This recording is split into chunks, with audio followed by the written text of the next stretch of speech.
Could Soviet Muslims go on pilgrimage, or Hajj, during Soviet times? In short, yeah, they could, but of course it's a bit more complicated than that. Religion is one of the most misunderstood aspects of Soviet history, one that is heavily propagandized on in the West. From calling them godless commies, to the CIA even hiring agents to go harass Soviet Muslims on Hajj. Today we're going to talk about an unfortunate story in the 1940s to give you a little bit of insight into the kinds of ways that the United States tried to scare religious groups in the Soviet Union and prevent them from practicing their faith fully.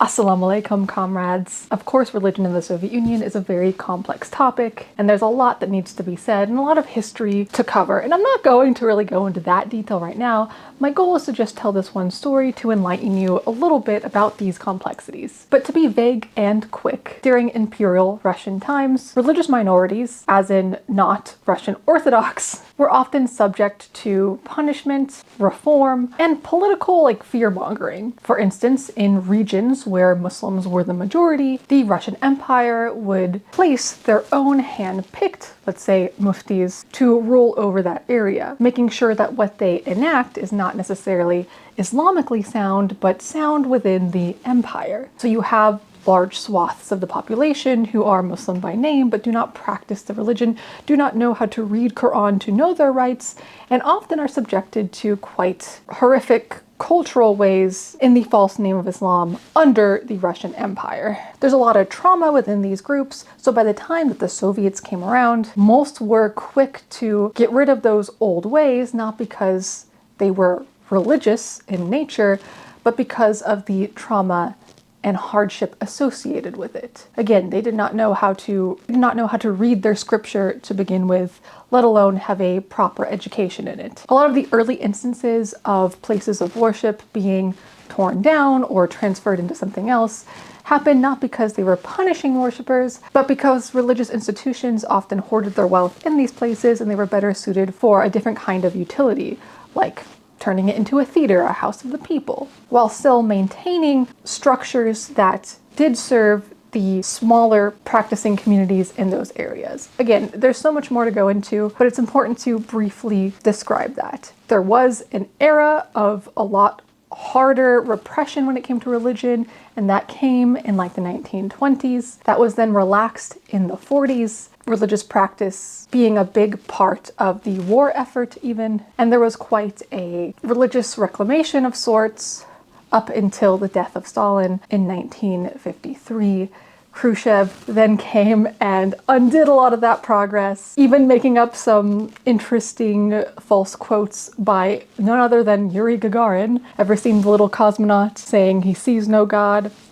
He never said that. That was Khrushchev. Also, I know there's a lot of really extreme, anti-religious Marxists who love to misquote Marx and Lenin, ironically using the words of Marx and Lenin as their gospel and somehow forgetting about historical materialism and putting these quotes in context to the time, situation, and topic at hand. But let's not get into that either. Anyways, I think I'm getting a little scattered. Today we're here to talk about Hajj and a very interesting story about Soviet Muslims going on Hajj and being harassed by the CIA. So let's get into that. So after the end of World War II, on October 10th of 1945, as a sign of gratitude towards Soviet Muslims, an order was issued by the Council of People's Commissars to start regular pilgrimage to Mecca. This order was addressed to the Council for Religious Affairs, a council that existed in many different iterations throughout all the years of the Soviet Union, though under various names. And according to this document, for the first time in many years, it allowed to send 22 pilgrims to Mecca. A small number, it's something. This historically can be considered the first officially permitted Hajj in the USSR, and the second after the break on such in the 1920s. Now, what is Hajj? Hajj is the fifth of the fundamental practices in Islam known as the 5 pillars of Islam. It is considered a sacred journey that every adult Muslim who is physically and financially able must make at least once in their lifetime. Hajj occurs in the 12th month of the Islamic lunar calendar. As the Islamic calendar is lunar, the Hajj takes place progressively across all 4 seasons over time. For pilgrims, it's a profound spiritual experience that wipes away sins, brings them closer to Allah, and it highlights our unity as Muslims. There's definitely more to it. There's some things we need to do to prepare. A lot of people ask for forgiveness from anyone they've wronged beforehand, but this is just the very basics of it all. But in 1944, 6 Muslims from the Spiritual Administration of Central Asia did go and make Hajj, under the approval of the Soviet Union. The United States would go on and try to prevent these Soviet Muslims from going on Hajj, famously self-reported in an article in Time magazine, an issue published in September of 1945, as we see here.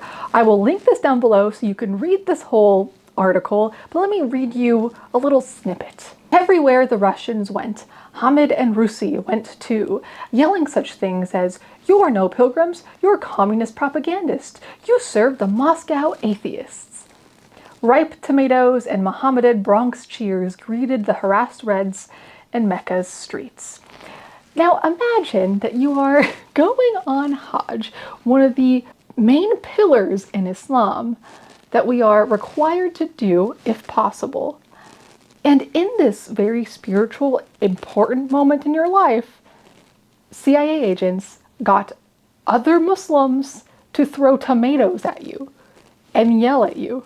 Now, they would prevent other things from happening, like meetings they had set up with leaders in the area. But overall, I can't even begin to imagine what that would feel like.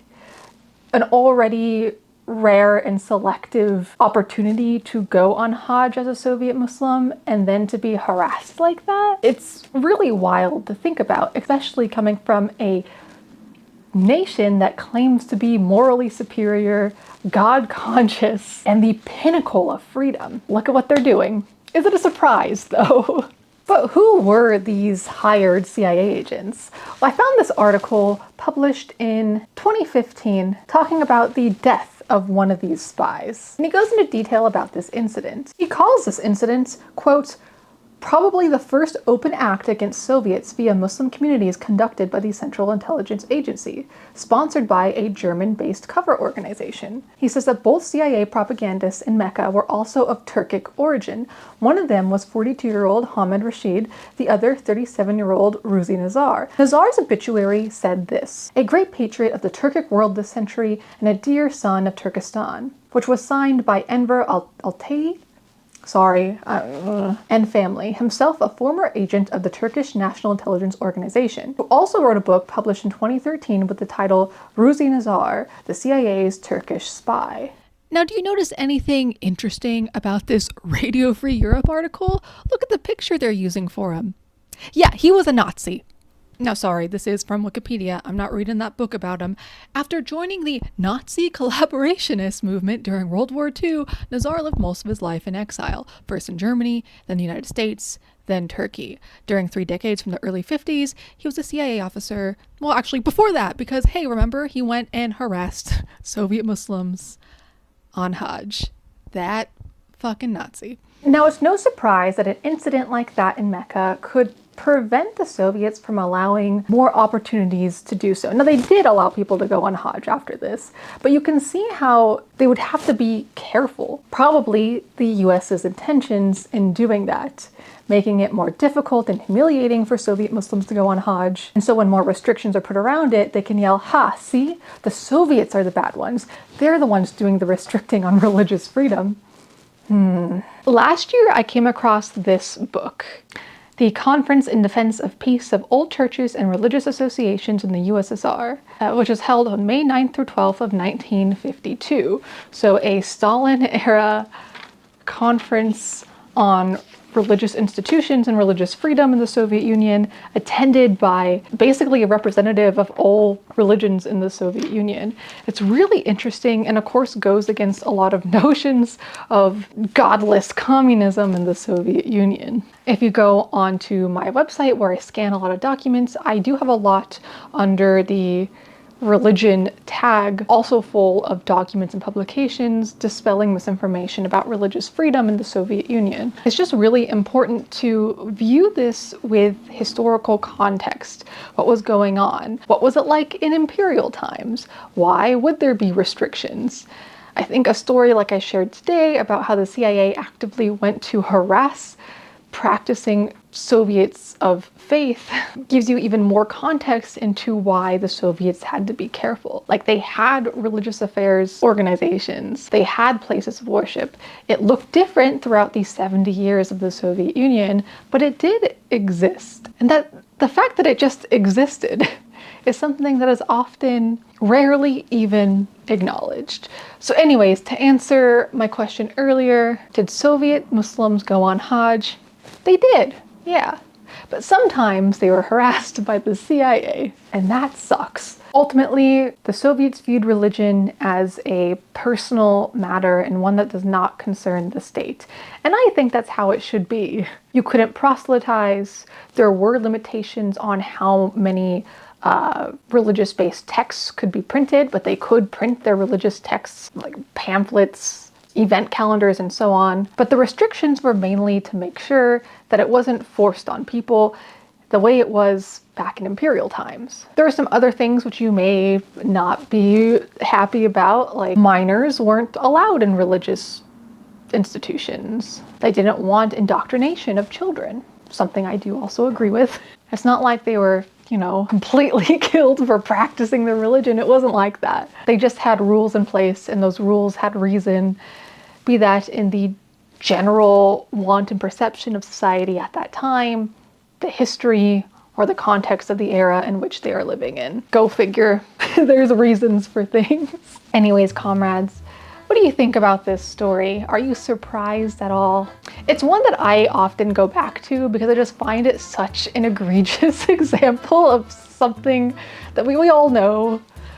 We all figured stuff like this was happening, but it's hilarious that it was even like self-reported in Time magazine. Like, you can go and buy this old issue and read it, and they're just like, yeah, look what we did, woohoo, America. So, in context to today, if you ever think America wouldn't do that, they would. Anyways, comrades, thank you for listening. Please be inspired by history. You can support me down below, or just like and share, and I would very much appreciate it. Okay, goodbye.